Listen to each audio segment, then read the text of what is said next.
वो निश्चित है। 16 जून को चुनाव होगा। 26 और 27 को नामांकन की प्रक्रिया है, वो भी पूरी होगी। फिर वापसी की प्रक्रिया, वो पूरा करने के बाद चुनाव 16 जून को होगा। और ये चैम्बर की परंपरा रही है कि पहले किसी जमाने में 1 साल में, फिर 2 साल में, और इसी बीच पिछले कार्यकारिणी के बीच में ही चुनाव को 3 साल का कर लिया गया है, जो भी पूरी तरह से जायज नहीं है। और क्या चुनाव में देखिए, पहले मुंगेर चैम्बर ऑफ कॉमर्स एक समय लगता था कि एक संस्था है शहर में, किसी भी जन समस्या से लेकर किसी भी समस्या में, खासकर व्यापारी हित की समस्या में अपनी पुरजोर आवाज के साथ प्रशासन को झुकाने का काम करती थी, मनवाने का काम करती थी, जो पिछले 5 साल में नहीं दिखा। कोरोना काल में तो बिल्कुल गायब दिखा। और उसके बाद एक पॉकेट की संस्था, अगर वो 10-20 लोगों की जो संस्था है, वो उनके यहाँ कोई घटना घट जाए तो मिनट भर में पूरा तहलका मच जाता है। आप लोग भी दौड़ जाते हैं कि फलना रेस्टोरेंट में कुछ हो गया, फलना दुकान में कुछ हो गया। लेकिन छोटे मोटे व्यापारी के यहाँ अगर कोई समस्या होती है तो उनसे कहा जाता है कि पहले FIR कीजिए, उसका लिखतम हमको दीजिए, मेरा वक्तव्य दीजिए। बहुत तरह का उससे सवाल किया जाता है और कहता है ठीक है, मैं इसके लिए बैठक करूंगा। लेकिन न बैठक होता है, न उस व्यापारी का कोई समस्या का समाधान होता है। आज 1000 व्यापारी हमारे साथ जुड़ा है, जो साल का 300 रुपया देता है। लगभग साल का 9 से 10 लाख रुपया केवल संस्था को आती है। और व्यक्तिगत देखा जाए, किसी व्यापारी का कोई समस्या का हल नहीं होता है। यहाँ तक का इस तरह का एक कागज का टुकड़ा भी उन तक नहीं पहुँचता है। और ना कोई व्यापारी के लिए कोई व्हाट्सएप ग्रुप है। चंद लोगों का व्हाट्सएप ग्रुप है जो अपने मनमाने तरीके से वो चलाते हैं। जी, आप अपना शुभ नाम? संजय कुमार बबलू। और इस चुनाव का मैं चुनाव प्रभारी का जो चुनाव निर्धारित है, क्या इसमें आप कहना चाह रहे हैं?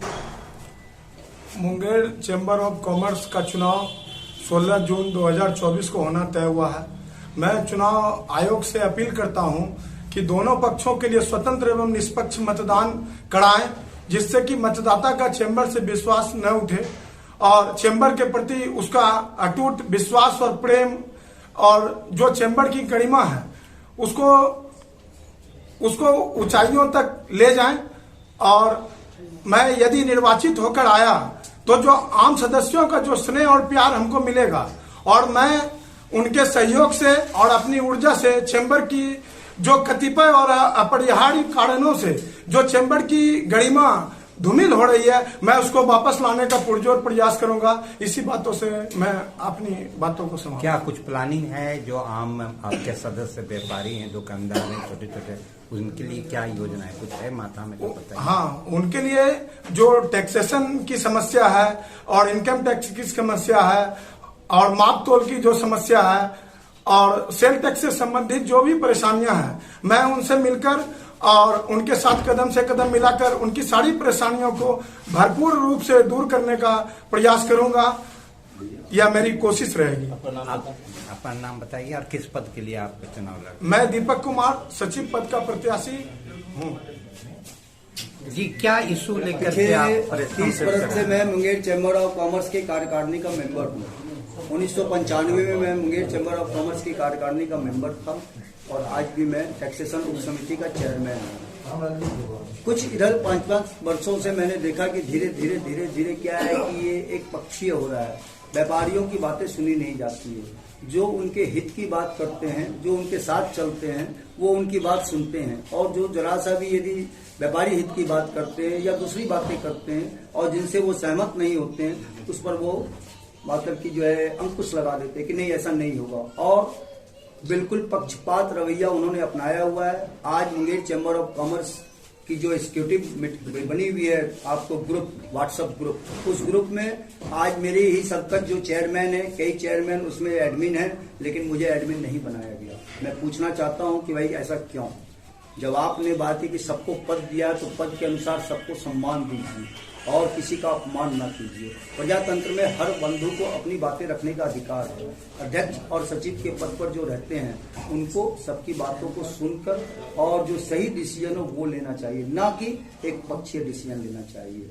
आज हमारी उद्देश्य सिर्फ यही बताना है कि निष्पक्ष चुनाव हो, चुनाव में कोई इस तरह का पक्षपात न हो, और जो भी चुनाव आयोग जो भी नियम कानून बनाए वो दोनों पर लागू हो। ऐसा न हो कि वो हमारे पर लागू हो और उन पर लागू ना हो। मैं हमारा यही सिर्फ कहना है, और बातें बहुत सारी है, लेकिन मुंगेर चैम्बर ऑफ कॉमर्स में मतदाता के रूप में कितने अधिकृत सदस्य हैं जो व्यापारी और दुकानदार हैं? लगभग 1000 से ऊपर व्यापारी हैं, और हमारी 7 शाखाएं हैं, और एक हमारा ये मुख्य जो है मुंगेर शहर है, इसके अंतर्गत 7 शाखाएं आती है। असरगंज है, तारापुर है, संग्रामपुर है, खड़गपुर है, बरियारपुर है, जमालपुर है, और हमारा सुरगरा है। तो मतदान करने का अधिकार कितने सदस्यों को है? मतदान करने का अधिकार सारी शाखाओं के सदस्यों को है, और मुख्य शाखा को तो है। सारी शाखाओं से लोग चलकर यहाँ आते मैंने हैं। 1000 के लगभग। हाँ जी। अपना नाम बता। मेरा नाम दिलीप कुमार सराफ। मैं अभी इस चुनाव अपना बताया जाए कि किस उद्देश्य को लेकर के आप आज प्रेस कॉन्फ्रेंस किए? प्रेस कॉन्फ्रेंस करने का मुख्य मुद्दा यही है कि चुनाव निष्पक्ष हो, दोनों पक्षों को बराबर एक नियम में रखा जाए। ये नहीं कि आज वो पद पर हैं तो उसका दुरुपयोग करें। ऑफिस जो है चुनाव आयोग के कंट्रोल में जाना चाहिए, न कि अध्यक्ष और मंत्री के कंट्रोल में। मैंने आप चाहते हैं कि स्वतंत्र निष्पक्ष चुनाव हो चैम्बर का, बिल्कुल। तो इसको रेगुलेट करने के लिए अधिकृत कौन है? कौन चुनाव पदाधिकारी? चुनाव अधिकारी हमारे मुख्य चुनाव पदाधिकारी हैं हेमंत कुमार सिंह, और उप मुख्य चुनाव पदाधिकारी हैं प्रदीप वर्मा और संजय कुमार जालान जी। तो उन लोग की अभी क्या भूमिका चल रही है? अभी वो लोग बिल्कुल साइलेंट हैं। अब आज हम लोग लिखित में दे रहे हैं, वर्बली उनको बोल चुके हैं। अब वो क्या संज्ञान लेते हैं ये 2 दिन में निर्णय आने के बाद जानकारी। वर्तमान जो चैम्बर ऑफ कॉमर्स की संस्था रही, जो अब निवर्तमान हुए हैं, उनका कार्यकाल आपकी नजर में कैसा रहा? कार्यकाल ऐसा है कि उन्होंने काम तो कुछ नहीं किया। आज किसी भी व्यवसायी को कोई भी तरह की जानकारी उपलब्ध नहीं हो पाई, कोई भी तरह की सुविधा नहीं मिली। अपने इच्छानुसार जब मन हुआ तब एग्जीक्यूटिव की बैठक करके खाना पूर्ति कर दिया गया।